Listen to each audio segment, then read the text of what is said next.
అప్పుల బాధలు వెంటాడుతున్నాయా? అయితే 6 జేవిఆర్ వారి జాతిరత్నాలు ధరించండి. ధర్మస్థలలో కొన్ని చోట్ల తవ్వకాలు జరిపారు. ఆ భీమా ఎవరైతే ఉన్నారో పారిశుధ్య కార్మికుడు అతను చెప్పినట్లుగా తవ్వకాలు చేశారు. కొన్ని చోట్ల మానవ అస్థి పంజరాలకు సంబంధించిన అవశేషాలు కనిపించాయి, మరికొన్ని చోట్ల కనిపించలేదు. అయితే ఇప్పుడు మరికొన్ని గుర్తులో అతను చెప్తా ఉన్నాడు. అక్కడ ఒక బాహుబలి కొండ ఉంది. ఆ బాహుబలి కొండ దిగువ భాగాన ఆ కొండ చుట్టూ తవ్వకాలు జరపండి అని చెప్పి ఇంకొక 5 ప్లేసెస్లో అతను గుర్తింపు చేసినట్టుగా తెలుస్తోంది. అక్కడ తవ్వకాలు జరపండి, అక్కడ ఇంకొన్ని ఎముకలు కానీ అస్థిపంజరాలకు సంబంధించినటువంటి అవశేషాలు కానీ మీకు దొరకవచ్చు అని ఆ పారిశుధ్య కార్మికుడు చెప్తా ఉన్నాడు. అయితే ఈ విధంగా వరుసగా తవ్వుకుంటూ పోతే కొంత సమయం ఎక్కువగా తీసుకుంటోంది. అందుకే జీపీఆర్ సిస్టమ్ ద్వారా, ఆ రాడార్ ద్వారా వెతికితే, ఆ మిషన్ తీసుకొచ్చి మనం భూమి మీద అట్లా సెర్చ్ చేస్తే కనుక అది గుర్తిస్తుంది.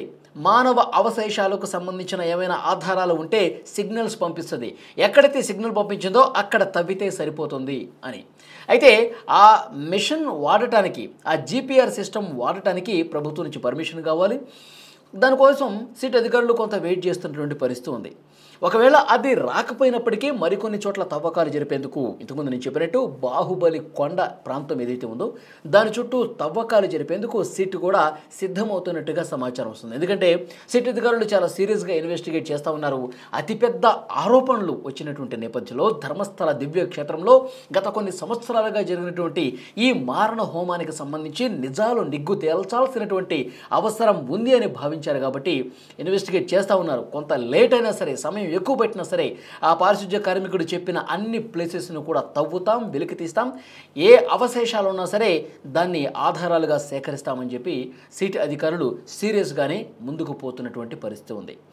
ఇంకొక కీలకమైనటువంటి విషయం ఏంటంటే, ఇప్పుడు ఈ ఆలయానికి నిర్వాహకులుగా ఉన్నవారు, ఈ ఆలయ బాధ్యతలు మొత్తం చూస్తున్న వాళ్ళు వీరేంద్ర హెగ్డే, హర్షేంద్ర హెగ్డే ఎవరైతే ఉన్నారో వీళ్ళకు సంబంధించినటువంటి ఇన్ఫర్మేషన్ ఎక్కడా కూడా సోషల్ మీడియాలో కానీ మెయిన్ స్ట్రీమ్ మీడియాలో కానీ ప్రచురించవద్దు, మమ్మల్ని అభాసుపాలు చేస్తూ ఉన్నారు, మాకు సంబంధించిన రాతలు రాస్తూ ఉన్నారు, ఇది మొత్తం చేసింది మేమే అని చెప్పి అసత్య కథనాలు రాస్తూ ఉన్నారు అంటూ సుప్రీంకోర్టును ఆశ్రయించారు.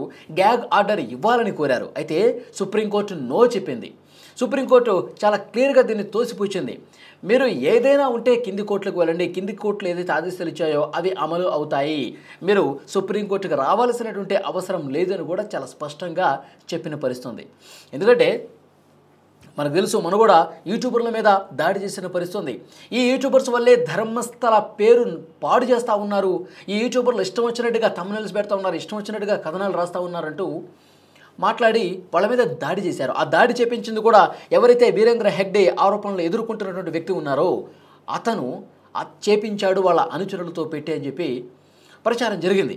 సో ఏదేమైనప్పటికీ ఇప్పుడు సుప్రీంకోర్టు కూడా మొట్టికాయలు వేసింది. మీరు సుప్రీంకోర్టుకు రావద్దు, మీడియాకి స్వేచ్ఛ ఉండాలి, అసలు అక్కడ తవ్వకాలు ఏ విధంగా జరుగుతున్నాయి, ఏం బయటపడ్డాయి, దీని వెనకాల అసలు సూత్రధారి ఏంటి అన్న అనుమానం వ్యక్తం చేస్తూ ఉన్నారు కొంతమంది. అన్ని విషయాలు కూడా ఇందులో దాపరికం ఏముంది, అది నిజాలా కాదన్నది ఆధారాలు దొరికిన తర్వాత, సిట్టు దర్యాప్తు చేసిన తర్వాత, దొరికిన ఏమైనా ఆధారాలు ఉంటే వాటిని కోర్టులో ప్రొడ్యూస్ చేసిన తర్వాత కోర్టు చెప్తుంది ఇక్కడ ఎవరు తప్పు ఉంది, ఎవరు దుర్మార్గంగా ప్రవర్తించారు, ఇంతమంది మహిళల జీవితాలతో ఆడుకున్నది ఎవరు అన్నది ఆఖరికి వాస్తవాలు బయటకు వచ్చిన తర్వాత కోర్టులు తేలుస్తాయి. అప్పటి వరకు ఓపిక పట్టలేరా? ఎందుకు మీరు ఇన్నిసార్లు కోర్టుకు వచ్చి ఆశ్రయిస్తూ ఉన్నారు? మీ పేరు చెడిపోతుందని చెప్పి ఎందుకు బాధపడుతూ ఉన్నారు? అది నిజంగా మీరు చేస్తుంటే మీకు ఆందోళన ఉండాలి. నిజంగా అంతమంది మహిళల్ని చాలా దారుణంగా హింసించి అత్యాచారం చేసి చంపేసి పూడ్చిపెట్టారు అని ఒక భయం మీలో ఉంటే ఈ విధంగా మీరు ఆందోళన చెందాలి. అలాంటిది లేనప్పుడు కామ్గా ఉండండి. అలాంటిదేం లేనప్పుడు మీ పని మీరు చేసుకోండి. అంతేగాని మాటికి మా సమయం వృధా చేయొద్దంటూ కోర్టు కూడా చాలా సీరియస్గా వార్నింగ్ ఇచ్చిన పరిస్థితి, వాళ్ళ పిటిషన్ని కొట్టేసినటువంటి పరిస్థితి. ఇక్కడ ఇవాళ ఒక కీలకమైనటువంటి మరొక సమాచారం ఏంటి అంటే, సిపిఐ నేత నారాయణ గారు దీని మీద స్పందించారు. ఆలయం మీద ఇన్ని పెద్ద ఎత్తున ఆరోపణలు వస్తున్నాయి, ఈ ఆలయ ట్రస్టుకు సంబంధించిన వ్యవహారం మీద కూడా ఆయన ఆరోపణలు చేశారు. ఈ ట్రస్ట్ చైర్మన్గా ఉన్నటువంటి వ్యక్తి మీద ఇన్ని ఆరోపణలు వస్తుంటే ఇక్కడ ఒక బీజేపీ ఒక ఎంపీని ఈ ట్రస్ట్ చైర్మన్గా ఏ విధంగా పెడుతుంది? అసలు రాజకీయాలకు ట్రస్ట్కి ఏంటి సంబంధం? ప్రభుత్వం ఈ ట్రస్ట్ను స్వాధీనం చేసుకొని ప్రభుత్వం కనుసన్నల్లో జరగాలి, ప్రభుత్వం హ్యాండ్ ఓవర్ చేసుకొని ప్రభుత్వమే ఈ ట్రస్ట్ బాధ్యతలు చూడాలి. వేరే వ్యక్తులు ఇస్తే ఇలాంటి పర్యవసనాలే ఉంటాయి, ఇలాంటి పరిణామాలే చోటు చేసుకుంటాయి.